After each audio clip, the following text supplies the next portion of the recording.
હિન્દુ ધર્મમાં અનેક જીવોને ભગવાનનો દરજ્જો આપી પૂજવામાં આવે છે. એમાં પણ નાગ એટલે કે સર્પનું વિશેષ પૂજન અને મહત્વ છે. નાગને દેવતા રૂપે રજૂ કરી એના મંદિરો બનાવી પૂજા અર્ચના પણ કરતા ભારતીયોનો એક મોટો વર્ગ છે. હિન્દુ પંચાંગ મુજબ શ્રાવણ મહિનાનું શુક્લ પક્ષના પંચમીને નાગપંચમી ઉજવવામાં આવે છે. નમસ્કાર, BS9 TV ન્યૂઝમાં આપની સાથે હું ભગવતી વિશાવડિયા. આપણે ત્યાં સદીઓથી નાગ દેવતાની પૂજા અર્ચના કરવામાં આવે છે. નાગ દેવતાને દૂધ ચડાવવામાં આવે છે અને આમ પણ નાગ દેવતાને ભગવાન ભોળાનાથે ખાસ સ્થાન આપ્યું છે.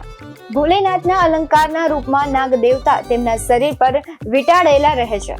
આથી આપણે નાગ દેવતાની વિશેષ પૂજા અર્ચના કરીએ છીએ. હિન્દુ શાસ્ત્રથી લઈને આપણી કુંડળીમાં પણ જો કાળ સર્પ દોષ હોય તો જાતકને પારાવાર મુશ્કેલીઓ વેઠવાનો સમય આવે છે. હવે જોઈએ કે નાગપંચમીની માન્યતા શું છે. આપણે ત્યાં માનવામાં આવે છે કે શ્રાવણ મહિનામાં નાગની પૂજા કરવાથી નાગપંચમીના દિવસે દૂધ પીવડાવવાથી નાગ દેવતા પ્રસન્ન થાય છે. નાગની પૂજાથી નાગદંશનો ડર નહીં રહે અને સાથોસાથ એવો વિશ્વાસ છે કે નાગની પૂજાથી અન્નધનના ભંડાર પણ ભરેલા રહે છે. હવે શા માટે નાગપંચમીના દિવસે નાગની પૂજા કરવામાં આવે છે, આવો જાણીએ. ભારત દેશ કૃષિ પ્રધાન દેશ હતો અને છે પણ ખરા. નાગ ખેતરનું રક્ષણ કરે છે અને તેથી તેને ક્ષેત્રપાળ પણ કહે છે. જીવજંતુ, ઉંદર વગેરે જે ઉપજને નુકસાન કરે છે તેનો નાશ કરે છે અને ખેતરને લીલાછમ રાખે છે. તેથી નાગ દેવતાએ પ્રકૃતિ સાથે માનવીનું તાલમેલ દર્શાવે છે. શ્રાવણ વદ પાંચમ એટલે નાગપંચમી.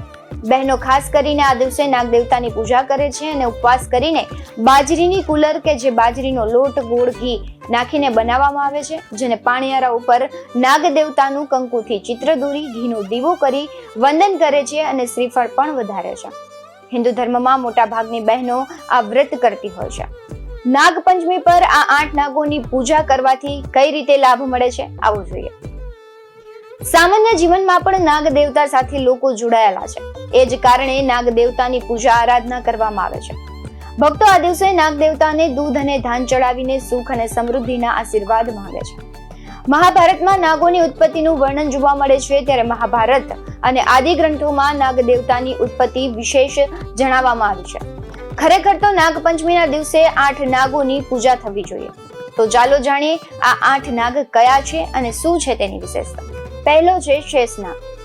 ભગવાન વિષ્ણુના સેવક શેષનાગની સહસ્ત્ર ફેણ પર આ ધરતી ટકી છે. બ્રહ્માના વરદાનથી તે પાતાળ લોકના રાજા પણ છે. રામાયણ કાળમાં લક્ષ્મણનો અવતાર લઈને શેષનાગ આવ્યા હતા અને મહાભારતમાં બલરામના રૂપમાં શેષનાગના અંશ હતા. બીજો છે વાસુકી નાગ. વાસુકી નાગ શિવજીના સેવક તરીકે ઓળખાય છે. સમુદ્ર મંથન દરમિયાન મંદરાંચલ પર્વત પર મથની અને વાસુકીની દોરડું બનાવવામાં આવ્યું હતું. મહાભારત કાળમાં તેને ભીમને પણ બચાવ્યો હતો. પદ્મનાગ. પદ્મનાગોનું ગોમતી નદીની પાસે નેમિષ નામક ક્ષેત્ર પર શાસન હતું. ત્યારબાદ મણિપુરમાં આવીને વસી ગયા ને એવું પણ કહેવાય છે કે આસામમાં નાગવંશી તેના જ વંશજ છે. મહાપદ્મનાગ. વિષ્ણુ પુરાણમાં સર્પના વિભિન્ન કુળમાં મહાપદ્મ નામનું સામે આવ્યું છે. તક્ષક નાગ. તક્ષક નાગનું વર્ણન પણ મહાભારતમાં જોવા મળે છે અને તક્ષક નાગ પાતાળમાં નિવાસ કરતા 8 નાગોમાંથી એક છે. તે માતા કદના ગર્ભમાંથી ઉત્પન્ન થયો હતો અને તેના પિતા કશ્યપ ઋષિ હતા. તક્ષક એટલે કે કોષ વંશ વર્ગનો હતો અને તે કાદ્રવેય નાગ છે. માનવામાં આવે છે કે તક્ષકનું રાજ તક્ષશિલામાં હતું. કુલિક નાગ. કુલિક નાગ જાતિમાં બ્રાહ્મણ કુળમાં માનવામાં આવે છે, ત્યારે કુલિક નાગનો સંબંધ બ્રહ્માજી સાથે છે એવું પણ માનવામાં આવે છે. કર્કટ નાગ. કર્કટ નાગ શિવજીના ગણ છે.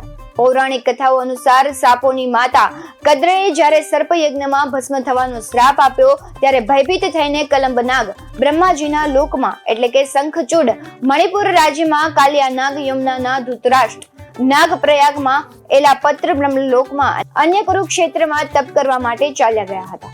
હવે વાત કરીએ શંખનાગની. નાગોના 8 કુળમાં એક શંખ છે.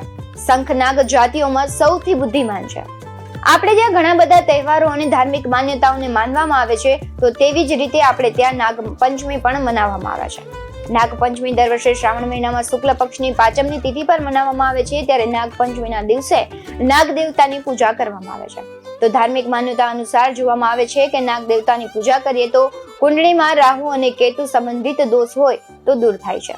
નાગપંચમીના દિવસે કાલ સર્પ યોગની પૂજા પણ કરવામાં આવે છે. આવા જ વધુ અહેવાલો સાથે ફરી મળતા રહીશું. તમે અમારી YouTube ચેનલને સબસ્ક્રાઇબ કરવાનું, અમને Facebook અને Instagram પર ફોલો કરવાનું ભૂલશો નહીં.